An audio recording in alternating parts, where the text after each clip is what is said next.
Welcome to LOA Today. Walt Thiessen and life coach Cindie Chavez here. Today is Wednesday, September the 19th, 2018, 4 p.m. Eastern Time. Your second daily dose of happy for the day, and your second daily dose of happy with both of us being on the same podcast. That's one of the best things about Wednesday. We get to do two podcasts on the same day together. I love that. I love it too. It's really nice. It's great. And it's also been a good day for practicing deliberate creating.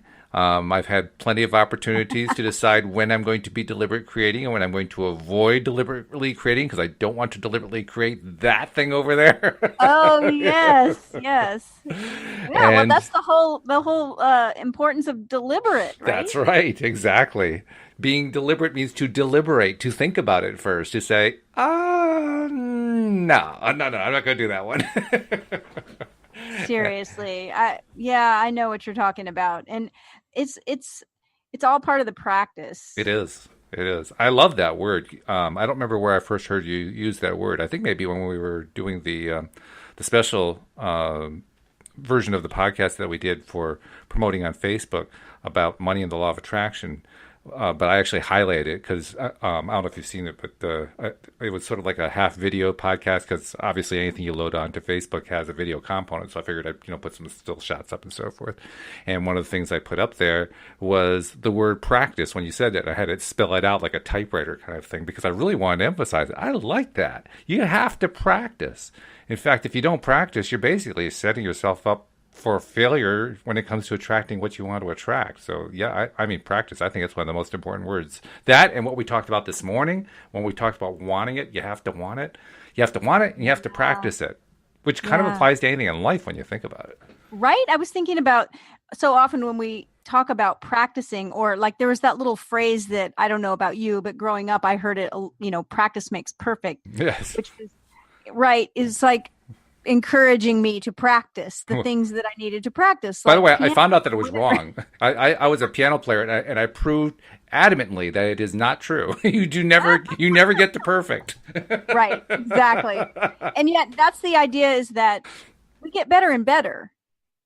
Yes. We might not get to perfect, but I mean, better and better. Is it 10,000 hours that they have said is Oh, you mean required? Actual studies? I don't know. I had never heard that. Right, for mastery. Oh, okay. Like that is the thing that comes up in common with people that have really mastered. They have mastery over a musical instrument or over whatever it is. And it's the 10,000 hours. Like, they have put in the time. And I get the sense sometimes that so many of us, we get very excited when we find out about the law of attraction. And that when we understand that we can use that law deliberately to consciously create what we want, and then we get really disappointed and upset, like when everything hasn't just rolled out exactly the way we think it should, in the next week. Right. Oh, yeah. And there isn't one of us that would ever go buy a piano or a guitar or a bunch of art supplies and expect that we were going to be a Picasso or, a Yo-Yo Ma in a week. Well, there probably are some, but I get your point. Yes, most of us won't go that far. I believe there are prodigies and sure, people who are genius at something. But I'm just saying, it's like anything else, is that the more time we put in and the more we practice and the more we experience and the more times we fall down and get back up, oh yeah, the easier it gets and the better we get at it. But if we really want it, like you said, if we really want it, we'll keep going. Yeah, I'm reminded of an HBO special that was on many years ago, featuring, it was basically a biopic on the basketball rivalry between Larry Bird and Magic Johnson when they were both NBA players, and going back to their days in college, because they also played in college in the national championship in a very, very famous game.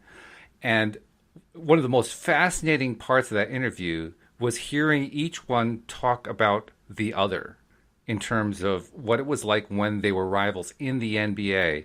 And Larry at one point says, I would only put in 250 practice shots, and I would say, oh, darn, he probably put in 500 today. Oh.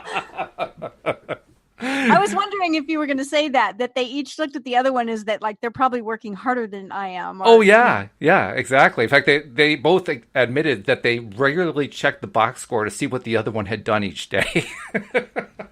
Oh, because all of that was like tracked? Oh yeah, well, because box scores include like how many points you scored and how many assists you had and so forth, and those are like the measures that are generally considered to count when it comes to figuring who's doing well in basketball. Oh, the stats from actual games you're talking about. Right, okay. Exactly, yeah. Okay. Yeah. So even when they weren't playing with each other, they were keeping track of like, yeah. It was crazy. I mean, and they followed each other's careers, and they're always like, okay, what can I do to outdo him? And and if one won the MVP, the other one said, oh, well, I should have gotten the MVP, even though he just won the national championship. It's just ongoing. But those are two guys who were just driven. I mean, they were just, talk about being motivated, talk about really wanting it. Those guys wanted it. Oh. Yeah. Well, an interesting thing there when we're talking about how much we want something is something that we don't often hear maybe as much outside of LOA savvy circles, but within LOA circles, we hear about inspiration a lot. I mean, it's not like we never hear about it, but like you just use the word motivated. Like they were motivated. They were. Right? And I imagine that they were inspired, and they were probably inspired by each other. Yes. Oh, yes. As well as motivated. I think they actually used that word, to be honest. If I remember correctly, they did use that word in the interview. Because I think of things that I've wanted to do. Like, I am a visual artist, and I haven't had a studio for a while, and I'm really, really wanting to get back into the studio and make art. Nice. And the one thing that will always really fire me up to make art is to go to a museum and see art. Interesting. Seeing work that masters have done, seeing really beautiful creations. That's how I know that I really love to show, is because the first thing I want to do is, oh my goodness, I just want to get back in the studio because I become so inspired by what I'm seeing. And so I imagine that's the same with anything, with a musician, you hear a piece that inspires you because, oh, if I could just play like that, it really makes me want to get down and practice so that I'm better. I mean, I imagine they were inspired by watching other players and by watching each other. Yeah. So inspiration is really something important. And I feel like when we're inspired, that leads us to practice, where practice isn't a drudgery. Like, I think of kids that don't want to practice, their piano or whatever it is. I don't want to practice. But when you're inspired, you want to. For me, one of my inspirations that I think about when we're doing this podcast is Larry King, the famous American television interviewer, who I think is like the best TV interviewer of all time.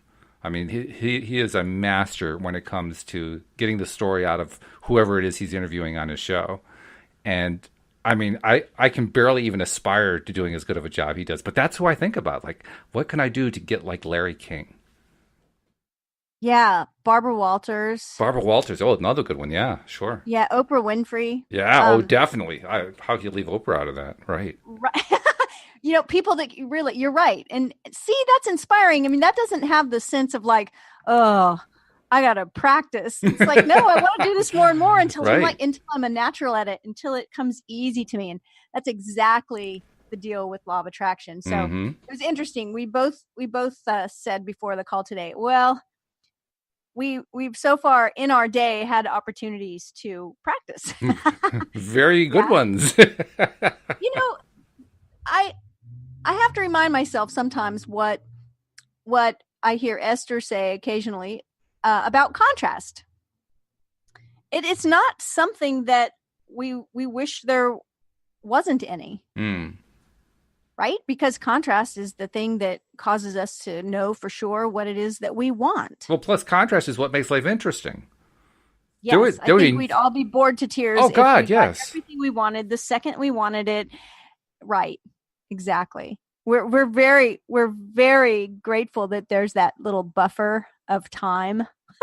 Some of us just want the buffer to be a little bit less. That's all. That's a long buffer. Makes you think about, I think about the bumper music for the podcast. What if it was like 20 minutes long, right? It's like, okay, that's just too much. When is it gonna start? Some of us feel that like that when we're trying to consciously create something and we're working on it and working on it. But practice is important. Practice So is very important. we're talking this morning about radical responsibility. I didn't write that term down. I'm going to write it down right now because I really like that one. Radical responsibility. Really good. And I think about, I have all these, and they come to me sometimes when we're speaking together on the podcast. It'll pop into my mind. Yeah, that's something that I remind myself about because it's useful to me personally as a conscious creator. And that's one of those things as well. Practice and recognizing that, I'm not the only one in the world that's experiencing contrast. It's part of the human experience. Right. We experience contrast. And actually, sometimes I think about like playing video games or doing puzzles. Like when you come up against that, I don't know how to get through this part. Mm-hmm. If you were to play a puzzle or a video game that never had that, it would just be boring. Oh, yeah. It's like picking up a puzzle that's meant for like a 3-year-old. It might be a challenge to a 3-year-old, but it's not really a challenge to us. And it's like, yeah, well, I'm not going to spend all day doing this. It's boring. So I think that's what the contrast does for us. And then the radical responsibility part, recognizing that we are the only one responsible for our own experiences. Mm. You can't be a victim and a conscious creator at the same time. That is true. Well, I mean, unless you're trying to consciously create a victim experience. But that's not. Well, I suppose you could, yes, now that you mention it, but that would be pretty strange, I would have to say. Well, I think we create victim experiences all the time. But not consciously. But not consciously. No. I like wake up one morning and say, I want to be a victim when I grow up. I'm going to do my best at staying in this victim energy all day. Although, I have heard a time or two someone talk about, and they had a word for it. Now I can't remember what it was. I want to say, I don't think this was it, but I want to say like wallowing in it. But they talked about when you are feeling that victim energy, kind of down in the dumps, you're feeling like everything's against you, to let yourself go there in a big way. Mm-hmm. Like, go ahead and allow it instead of resisting it. Because what they were saying was, go ahead, give it permission to just swallow you up for a while, and then it will go on its way because you haven't resisted it. Now, I'm not saying I've tried that really.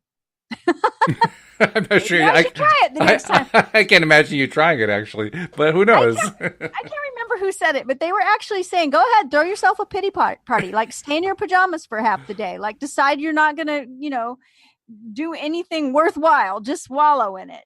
And then it just moves on its way. Thought, okay. Well, you mentioned something else too. You mentioned that we wouldn't want to keep playing a game that never had any little resistances in it because we'd be bored. And interestingly enough, I came close to having a game like that. There's a game that has been available on PCs for a long time called Free Cell. It's like an online card game you can play. And I got really good at it. I mean, Cindie, I got so good at it, I could win every time if I really focused. I could get every single time to get to play the game out. I had to focus. I had to, mentally play out in my head where it was all going to go. And when I did that, I could always find the route and then play it out. And interestingly enough, what happened over time is despite the fact that there was some challenge, because I had to go through and figure it all out each time, like you said, after doing it I think I played like 10,000 games, I finally ran out of interest. It just wasn't fun anymore. You mastered it. I completely mastered it. Yeah, 10,000, that's right. Yeah, I didn't even make the connection until you said that. But yes, that's about what it was. It was about 10,000 games. You mastered it and were ready to move on to mastery of something else. Yeah, I just wasn't interested anymore. That in itself, I mean, I like that story. Yeah. Because I'm guessing when you started, it was challenging. It was. When I first started, I could only win about 1 out of every 2. But within a fairly short period of time, I got a sense of how the thing worked. And it didn't take long. I mean, I think I kind of mastered that ability to win it every time within like a month, something like that. Maybe even a couple of weeks. It was pretty quick. I was kind of surprised that it was that easy to beat, actually. So what do you feel like, was it just addictive? Was it fun and or were you... Well, actually it was therapeutic. Something about it motivating or inspiring to you or what? Because 10,000 games, yeah. What led you to do that? Why did I keep doing it? Yeah, it's because it was therapeutic. It was because I was going through a period of time where I still had really started to scratch the surface of how the law of attraction worked, and I didn't really get the whole thing yet. And I was feeling very frustrated about it. I was feeling frustrated about my life. I had a lot of frustrations, and I needed to get away at times. That was my way to get away. Just it wasn't quite mindless because I could be engaged to figure out what the pattern was, to figure out how to play out the game, but because I could win every time, it was like giving myself a little dose of win. I could Right. feel a win, feel a win, feel a win, feel a win. And I was hoping that over time, what that would do is make me feel like I was a big, big winner. What it actually did was make me think that I was good at pre-sale. Well, so if you applied, and I know you have, not saying you haven't, I just mean imagine if any of us applied, um, that kind of perseverance or habit, right? It's just creating a habit Mm, for some of our law of attraction ideas, or some of the things that we know that would make our life better in some way. Like we talk often on this podcast about consistent action, small consistent action, small steps, one day right. at a time. Yeah. Do it again and then do it again. And in the way that meditation is, bring your mind back to your breath, bring it back when it wanders, bring it back. Small moves, small moves. And I think of, what about the things that we absolutely know? LOA tools that we know and maybe don't use all that much. And just things in general that we know that would make our life better. Like drinking enough water, getting good sleep, eating good food, things that we know create more harmony in our relationships. What about that? Just small things that we can do that maybe we don't do often enough. If we would decide that, like the free cell game, we were going to do them 10,000 times in a month, I think we'd see some pretty big shifts. Well, I think we do. I mean, I think I have experienced those kinds of shifts. Yeah, Now, me too. have I done it enough with being a deliberate creator? I don't think I have yet. I'm getting there. I'm getting closer. I'm doing it more and more. I am more and more consistent. But you mentioned drinking plenty of water. I actually went through a whole period of about, I don't know, 3 or 4 years where I was almost drinking excessive amounts of water. I mean, I was so well hydrated, I sloshed down the street when I walked. Now I do it a little bit with a little more moderation. I don't need to drink a lot of water like I used to before. I drink enough until actually, you know what my measurement is? If my mouth isn't wet, I drink water because my normal state for my mouth is to be wet. And if I don't feel wetness, time to go get some water. So So you depend on thirst. it's not thirst. Actually, I'm not thirsty. It's dryness. Okay. Dryness. How dry does the Okay. mouth? If the mouth feels any degree of dryness, get some water. So you are aware, Yes, you have your awareness kind of open to that particular thing. And when you notice it, you go do something about it. exactly.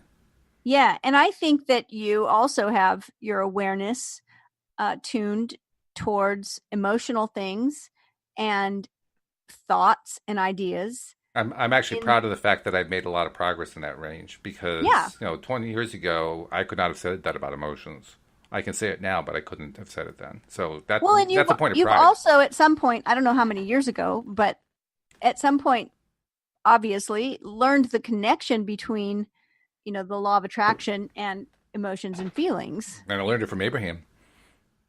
So Seriously, there's that as Abraham well, taught that. right? Yeah. It's like, oh, wow, my feelings and emotions have a purpose. Yeah. Oh, yeah. And When they I can be first found out useful that to me. Yay. when I found out that emotions were actually communication from my inner being, it was like, what? Really? Oh my God. I had no idea. I've been getting communication all this time and I didn't know it. It was that much of an eye opener for me. I think it is for most of us, especially because some emotions that don't feel good, we have a tendency to want to shut them down or numb them out. Oh, yeah, sure. And what we don't always realize is that we can't selectively numb out emotions. We numb emotion, period. Well, we can try. It won't do us any good, but we can try. Yeah, I think we do try. I mean, I don't think anybody goes into it, it's sort of subconscious and nobody decides, well, I want to numb out all of my emotions. No, we just say, I don't want to feel this and this and this one. True. Yeah. Very true. Or maybe they're not accepted in our family of origin. I mean, I know that to be true. I know a lot of people who weren't allowed to be angry or weren't allowed to show frustration. Right. Or I even have one friend that growing up, they would get scolded if they were like excessively joyful. Really? Oh, gee, willikers. Oh. Yeah. And we're told like, calm down. It's, stop. Like they would be scolded. And so, when we don't have the liberty to express all those emotions at an early age, often we start kind of shutting them down. And the unfortunate thing is that we shut all the emotions down when we shut some of them down. And so I think, anyway, it sounds right to me that we may go through part of our life thinking that being emotional is bad. I mean, we do hear that, right? Oh, she's just emotional. Yeah, like emotions are horrible. Like it's something wrong with her, right? Yeah. I say she because generally we hear that about women. If we hear it said about a man, then it's usually also a feminization. Oh, yeah. So it's right. So we've got all of that. So it's no wonder that we don't just go emotions. I don't want to have anything to do with them. And then at some point we listen to Abraham. Yeah, we listen to Abraham, right? And right, it's like, hey, guess what? The good news is your thoughts create things and you can create whatever you want and you can make your life whatever you want it to be. And we go, yay! And then the bad news is the bad news. You're going to have to pay attention to your emotions. Oh, no. But seriously, I mean, I can see that. I can see that in not just my own life. I can see it in other people's lives that I know. That tendency to want to walk a tightrope or feel like they're walking on eggshells about certain emotions. Oh, yeah. And when we realize that emotions are not bad or good, they're just emotions. They may be comfortable and uncomfortable, but they all serve a valid purpose. Which is a useful way of understanding that we get to choose the emotions. Because once they no longer have an objective valuation attached to them, because all valuations are subjective anyway, and because it doesn't help us really to put an objective valuation on stuff like that, once we recognize that, then it's a lot easier to take responsibility to basically say, you know what, I get to decide how I'm going to react to this. Yeah. I get to decide and what you're right. my response You're is right. going to be. If we take away the judgment of, good or bad, and just they are what they are, their emotions, and we make the conscious decision that we're going to look at emotions in a way that's not so judgmental. Well, even if it is judgmental, I mean, literally today, I don't want to go into what the particular event was, but there was an event today where I got really upset with something. A situation actually was with a person. I got upset with what this person was saying.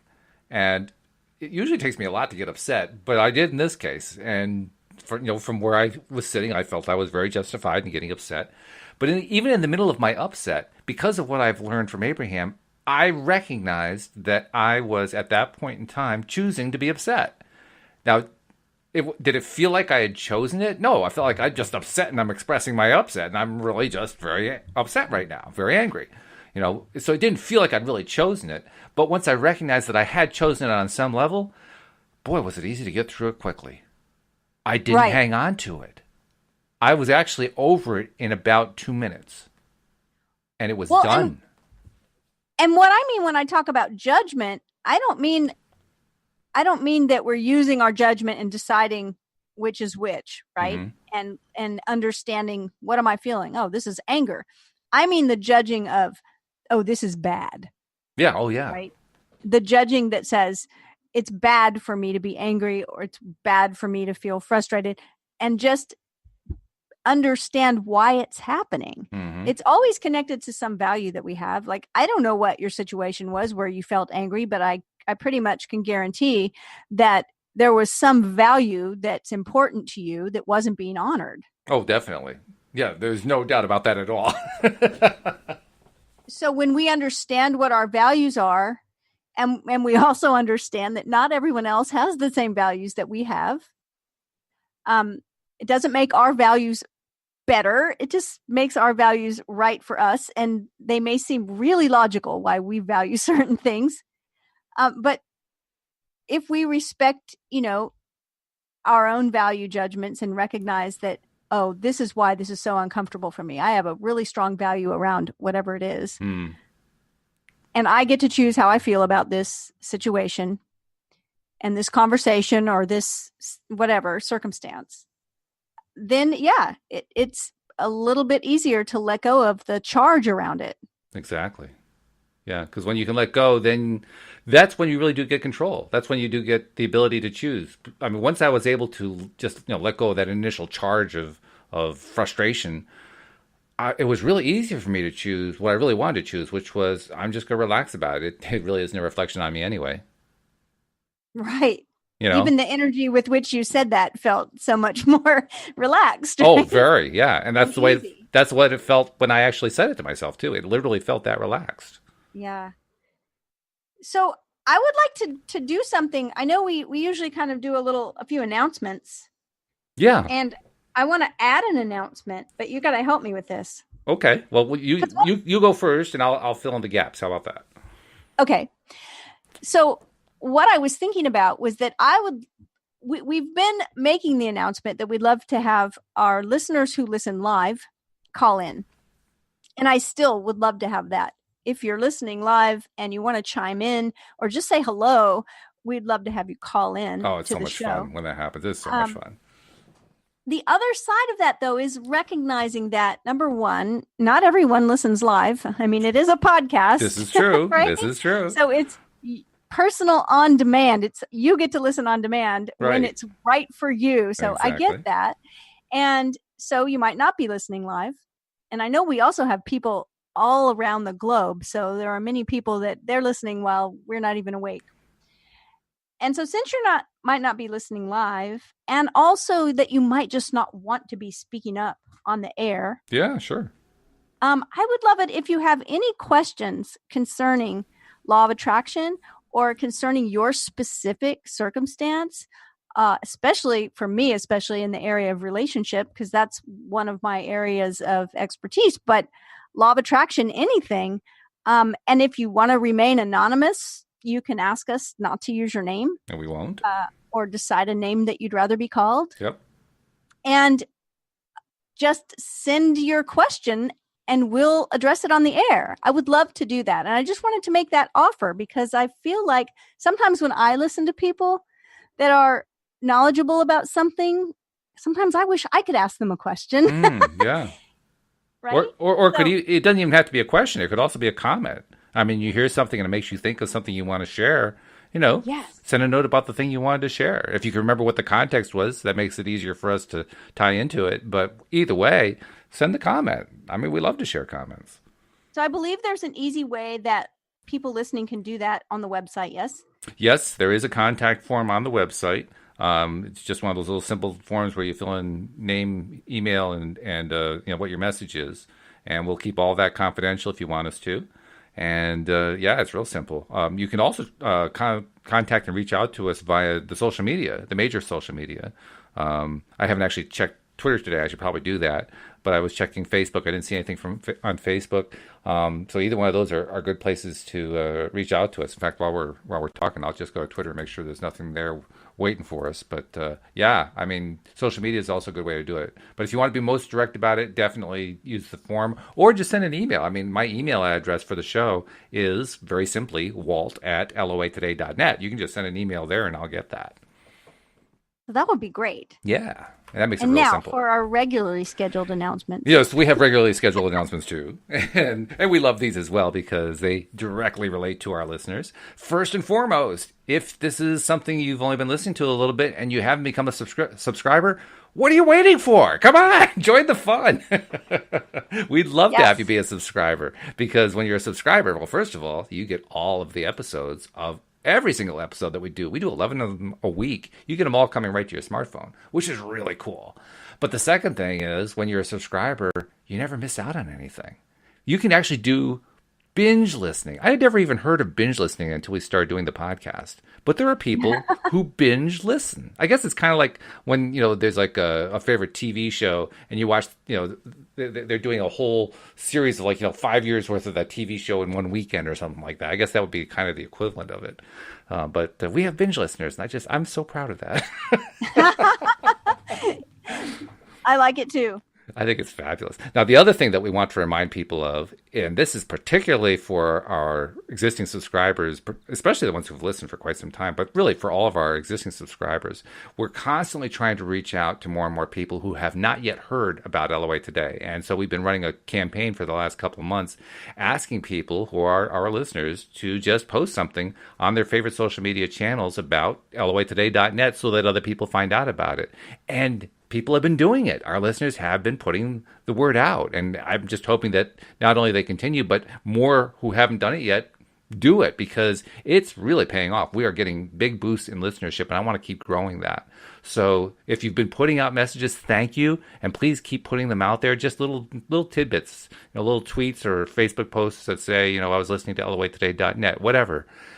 Because just putting it out there, it's like it's using the law of attraction. It's putting out there that you want other people to get their daily dose of happy too. And when you do, they will. That's the cool part, Cindy. They will get it. The law of attraction will deliver it to them. Isn't that great? Yeah. I mean, it's fabulous. Just you doing this is a great thing to remember when you want to attract anything, and that is let people know. Yes. One of my favorite stories in the book that we put together was Anne Marie, one of our co-hosts' stories about a piano that they wanted to attract. Yes. And what I loved about it so much might actually not seem like the sort of magical part, right? Because it was so practical. Mm-hmm. It was. But it's that she told everyone. Yes. And when people would come, when visiting piano players would come to play the piano they had, which wasn't in good repair, she would mention it to the audience. Right. What I really want is that the next time they come, they're playing a gorgeous, beautiful piano that's in great tune and whatever she wanted. She named it. She called it out and she told everyone and she talked about it all the time. And I think that that's really important. So whenever you are doing the announcements, or I'm doing the announcements about, visiting the website, and please, post on social media, something about loatoday.net, and become a subscriber. I'm always reminded that this is how it works. We have to put it out there, what it is that we're looking for. Mm-hmm. Mm-hmm. Absolutely. We have much greater success. I ask clients this when they come to me because they want help with some coaching because they want to attract a relationship. I often ask them, how many people know? How many of your neighbors, your coworkers, your family members, your friends, people in your circle, how many of them know that you are desiring to have a relationship? And I used to be surprised, but I'm not anymore, at how many people say, oh, well, I don't really think anyone knows. Gee, yeah. And it's the same thing with jobs. It's the number one thing that you can do if you're looking for work is to let everybody know. Mm-hmm. And a lot of people don't, because they're embarrassed maybe that they don't have a job, or, they don't want to talk about it. And it's the same thing with relationship. Yep. People feel, they feel self-conscious because they're single and they don't have a relationship. And yet to really get the party started, to really get things moving, we got to put it out there and let people know what it is that we're looking for. This is true. Yeah. In fact, I wouldn't be married if Louise hadn't done that. That's exactly what Louise did. The full story is that we met in the spring of 1998.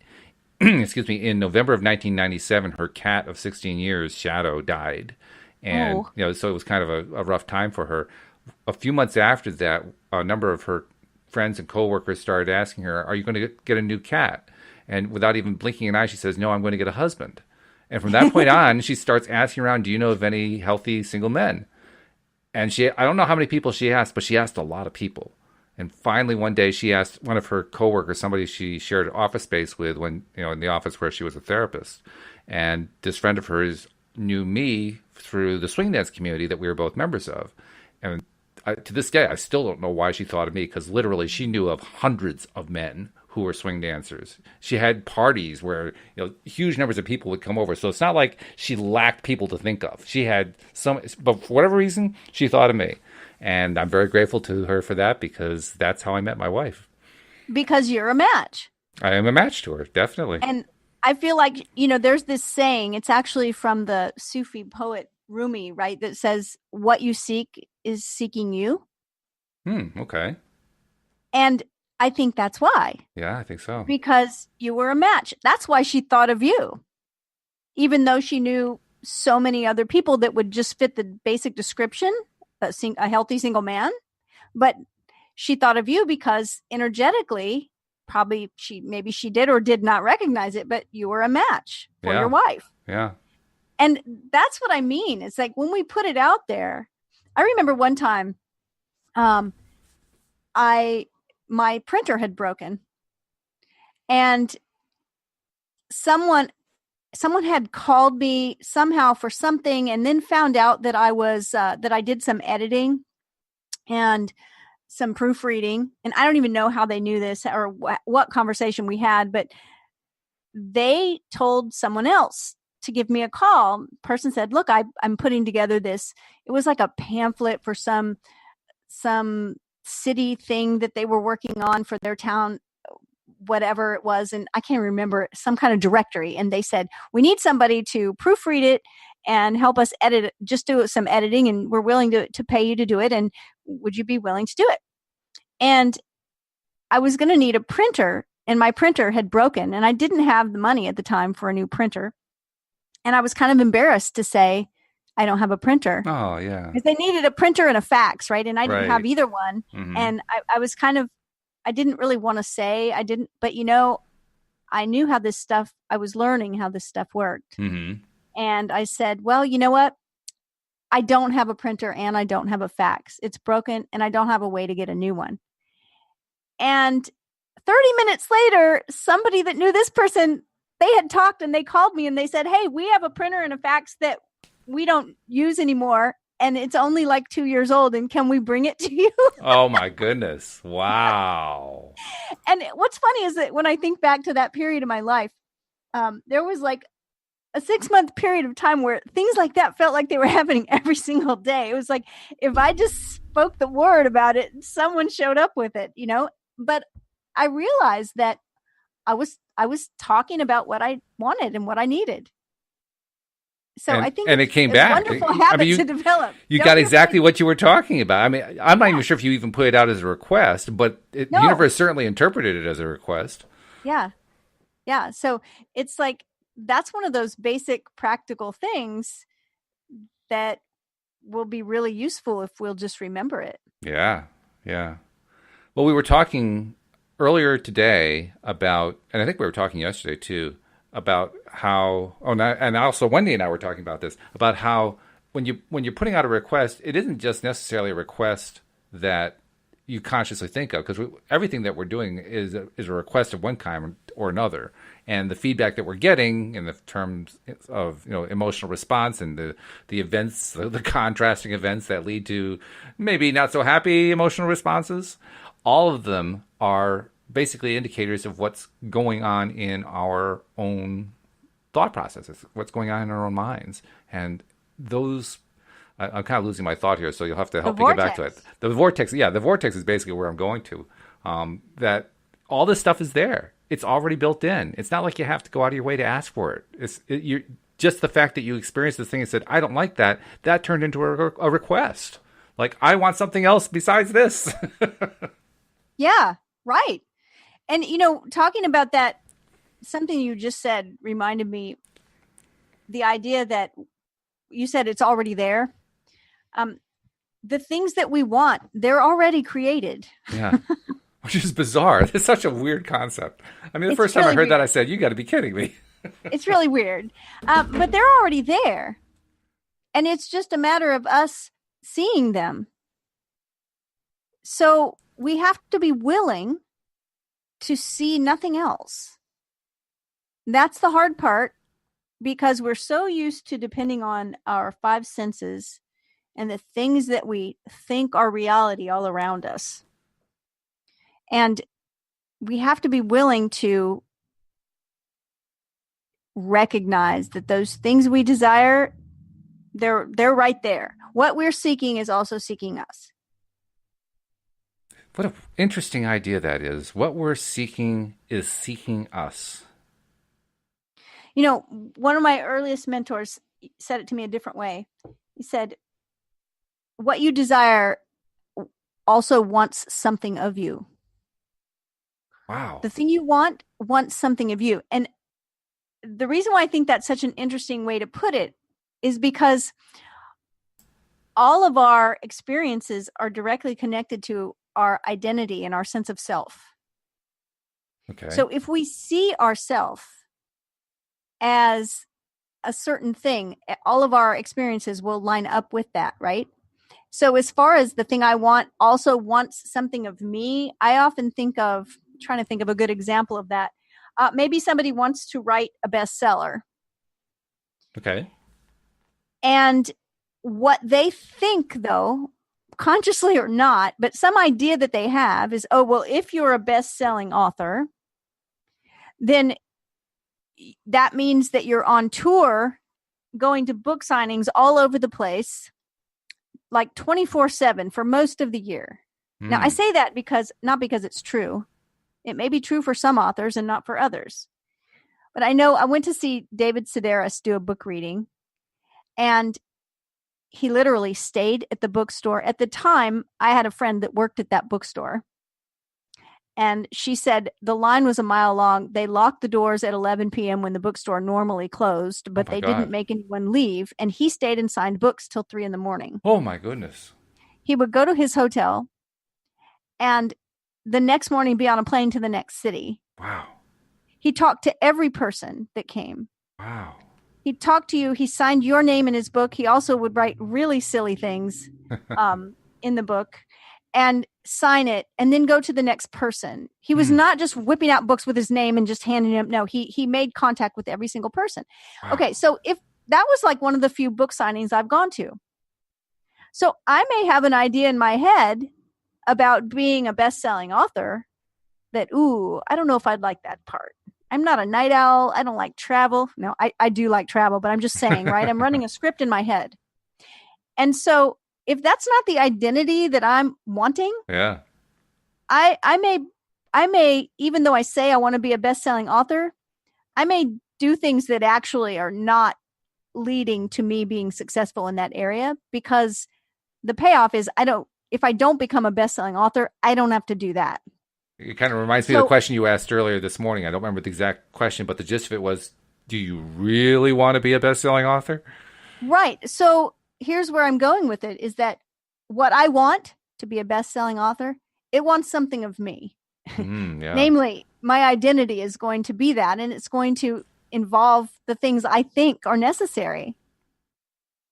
So sometimes we have this weird story in our head. Like you were telling me about a story that you didn't think you wanted to be married.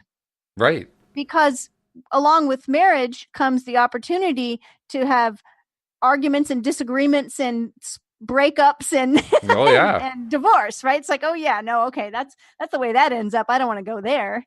Exactly. Yeah, right. I wanted to stay as far away from that as I possibly could. And so you didn't want to give up. You didn't want that identity, right? Right. And so it's always connected to identity. And interestingly enough, I had never considered the idea during that period of time that I could actually have a happy marriage. It wasn't until I met Louise that I finally considered that for the first time. Like, gee, maybe I really could have a happy marriage. Right. And it's like, even for smaller things that are less consequential maybe than a marriage, but like to use the book author as an example, right? It's like, well, what if you could be a best-selling author and you didn't do book signings? Oh, what if you could be married and be happy and not have this? It's like, a novel idea. It's no pun intended, So that's the thing, is that our our identity, our story. See, we're back to story again. Mm-hmm. And I'm sure I've told the story of one of my classmates before, but I had a classmate that from the moment I knew her, adult classmate, when I was going through my coaching certification, man, from the first day that I knew her, I think she introduced herself. She introduced herself as, told a little bit, we each told about ourselves, and her about herself was that she was looking for a husband. She wanted to be married and have a relationship. And I'm telling you, we were in school together for a year and she got married. She found a great relationship. She wasn't afraid to tell people that that's what she was looking for. Exactly. Like Louise. That's exactly what was going on with Louise. Not only was she not afraid, she was determined. Yeah. She wanted it. Yeah. Yeah. So it's a good thing to remember. Don't be afraid to ask. Don't be afraid to let people know. There's an idea with networking, like these actual networking meetings where people will go out to these networking breakfasts or meetings. Yeah, old-fashioned networking. Yeah, as opposed to the kind where you do it on social media. I mean, that's kind of like the replacement these days. But you're talking about the old-fashioned, the old-style one where you actually got out and you talked with somebody who you'd never seen before and you saw them in the flesh and you shook their hand and said, "Hi, my name is," and all that. Right. So you pay a certain amount of money and you go to a luncheon or whatever, and they usually have a speaker, and you go in and there's a bunch of big tables and you sit at one, and hey, a lot of people have this idea of whoever sits next to them might be their next client or business partner right. And it's never like that.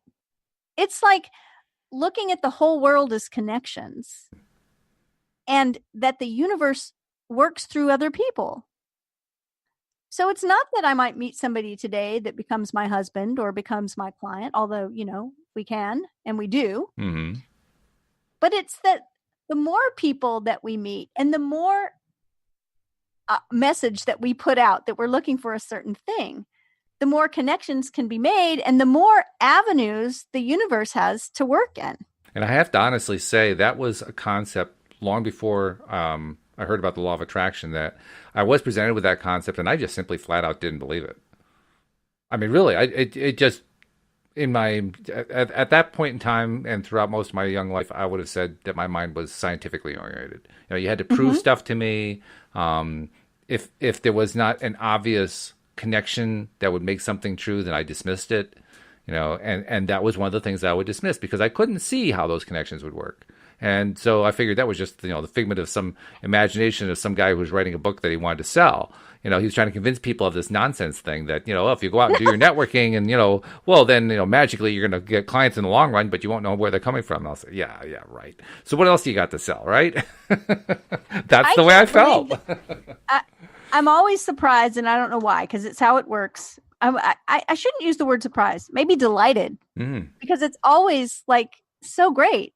But at how many times that I've mentioned something just off the cuff to someone and, a short time later, the thing happens or comes to pass just from my mention. And I think if I would have never said anything, how different it would be. I mean, I bet Louise thinks about that all the time. Probably, yeah. I haven't asked her that, but probably. I mean, that if she would have never said anything, her life right now would be very different. She wouldn't have you, right? So it's those times when we're willing. So I feel very inspired to encourage people. It's a good thing to inspire about because it's really true. It's so easy to not buy into it, but when you do buy into it, or at least when you pay attention to it, it can make a difference in your perception of your life, let alone what your experience is. I mean, I know even though I was very doubtful about any of this kind of metaphysical stuff or whatever early on in my life, there were times where I'd have conversations with somebody and a cliche would come up and I'd think about the cliche and I'd initially try to reject it, but then I'd think about it and I'd say that there's something to that. Like the one I'm thinking of right now is the cliche that says bad things happen in 3s or in 6s or something like that. It's always like a fixed number, right? And I always initially dismissed that. I just said, well, that's a bunch of nonsense, Right. But then I would experience, having bad things happen in a row. And I'd say, oh, well, that's just, law of averages say that's going to iron itself out. And I dismiss it again. But it would happen. Now, more and more stuff would happen, and people would say, see, bad things happen in threes. Bad things happen in sixes. And then I would dismiss it by saying, well, they weren't actually sixes. Actually, it was 4 here and it was 7 there. So it's not really, that really isn't true. I'd find ways to keep dismissing it. But over time, I'd have enough experiences like that I'd say, why the hell is it that things happen of the same kind? Why does that happen? And so when I heard about the law of attraction, I mean, that's one of the first things I thought of was, oh my God, I have noticed a lot of times in life that when something happens, similar things happen to it. That's what they're talking about. That's where the light bulb came on for me. I think a lot of it is explained by reticular activation. Yeah. Mm-hmm. And vibration, right? It's like we're thinking about, it made me laugh when you started talking about that. I'll tell you why, because I think my mother might have been the first person that I ever heard say, oh, famous people die in threes. Okay. What? So it's like a famous person died. Everyone says, oh no, did you hear that so-and-so died? Oh my goodness. I wonder who's going to be next. Who's going to be next, right? You know, famous people always, and then another famous person would die, and then it would be like, oh, who will be the third one? And I always thought, oh my goodness, this is so ridiculous. Mm-hmm. Well, then years later, and that's the only way I'd ever heard that, right? Was that. And then years later, something happened. I can't remember exactly what it was. I'll just make something up. But it was like, I'm talking to my friend and I'm like, something, oh my goodness, we got a flat tire on the way home. And then we got home and like the air conditioner wasn't working. Something like that, right? Mm-hmm. It was like an appliance and it was 2 things. And she goes, oh, I wonder what the third thing will be. It's like, what? It's like, these 2 things are bad enough. Don't curse me with like saying, right. Yeah, that's where you go with it. Yeah. Don't curse me. I like that. Right. He was like putting it out there. It's like, really? You're going to put that out there? And I think that maybe we see that because number one, we've heard of that idea and then we start looking. Yes. We start looking for the second and third thing they're going to happen. Or if 2 things coincide, we have a belief that maybe there are 3. I mean, I'm glad that it's not 10, right? You know, my mother could have said, oh, famous people always die by the dozen, you know, there will be 11 more, but she didn't say that. So I think you'd be on pins and needles for the next 3 weeks, right? Oh, it's so true. It's so true. But, so we have beliefs. I mean, it's one of the things, you know, we've been talking about relationships, and one of the things when I teach about relationships is I often bring up not just radical responsibility where we started, but respect. And LOA is a belief system. I mean, I'm not going to say it's a religion, but it is a belief system. We do have certain beliefs within this system. Some of us have slightly different beliefs within the same belief system, but they still kind of all fit into this law of attraction category. Yeah, sure. And not everyone else has this belief system. Right. And so when we're teaching it, when we meet with people and we're, you know, excited about it, inspired with it, living in this frame, not everyone else does. And so respecting where someone is right now is important.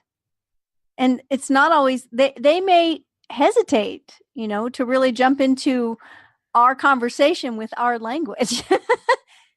They don't know what a vortex is. Right? I didn't even know what a vortex was. I didn't know what a vortex was. So that's what I mean. It's like sometimes we talk about things in ways that other people might not understand, and that's okay. That's okay. So you know what the astonishing thing is to me, though? When I first heard about law of attraction, and even for the first few years afterward, as I was still, you know, trying to grasp all the fundamentals of it, I didn't talk about it with anybody. I mean, I would do the podcast once a week, but that was it. That's all the talking I would do, and that was intentional because the podcast was safe, right? I didn't actually have to hear anybody's response. I just put it out there, and if they wanted to listen to it, great. But I didn't have to hear it, right?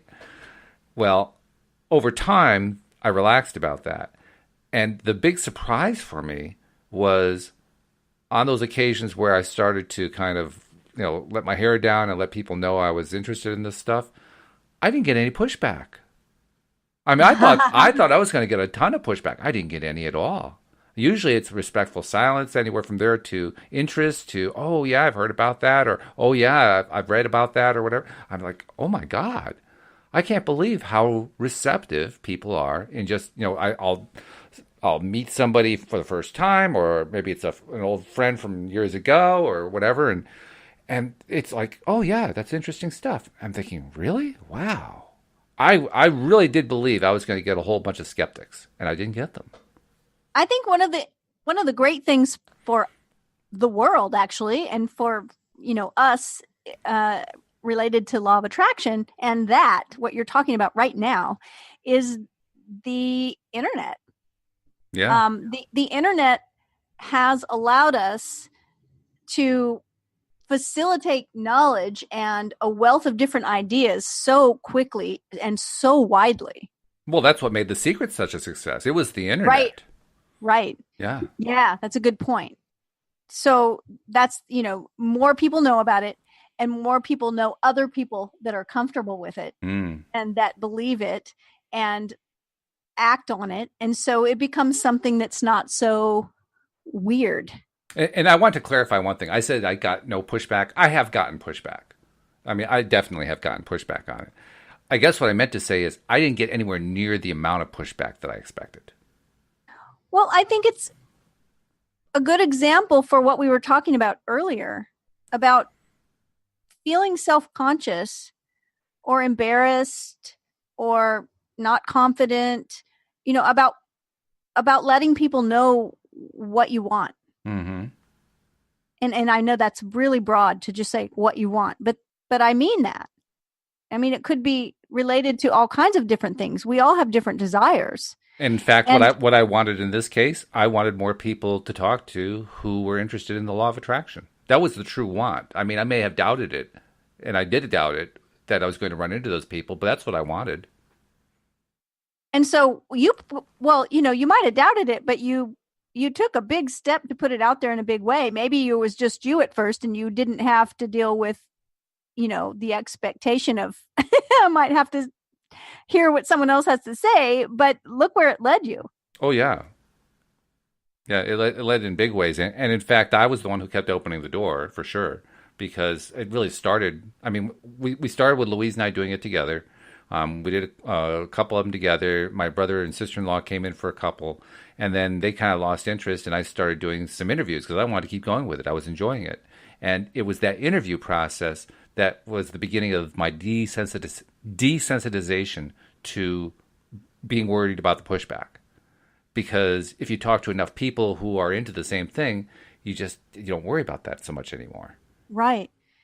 And so it's such a great example for all of us that have different desires and may feel a little, I don't know, squeamish, uncomfortable, scared, self-conscious about letting other people in our life know what it is that we want. Absolutely. Because look where you are now. I mean, you reached out to a whole bunch of us saying, are you interested? Mm-hmm. Yeah. And that's definitely letting people know what you want. You wanted to create a podcast where you had other co-hosts, where you specifically had law of attraction coaches, and now you do. I know. And that was a bit of a surprise, actually. I wasn't really sure I could get a whole bunch of law of attraction coaches. But here's the thing, is that you could have just, and I'm a meditator and I believe in it. And right. I believe that it causes results and that it facilitates magic. And yet I also believe in taking practical steps. So you could have just meditated and imagined that you had a podcast with law of attraction coaches, but you reached out and took some action there. And I think that both of those things work together. So. Oh, and it happened so quickly, because when I did reach out, it's like, bang, all of a sudden, all these people who are interested, like, whoa, what just happened?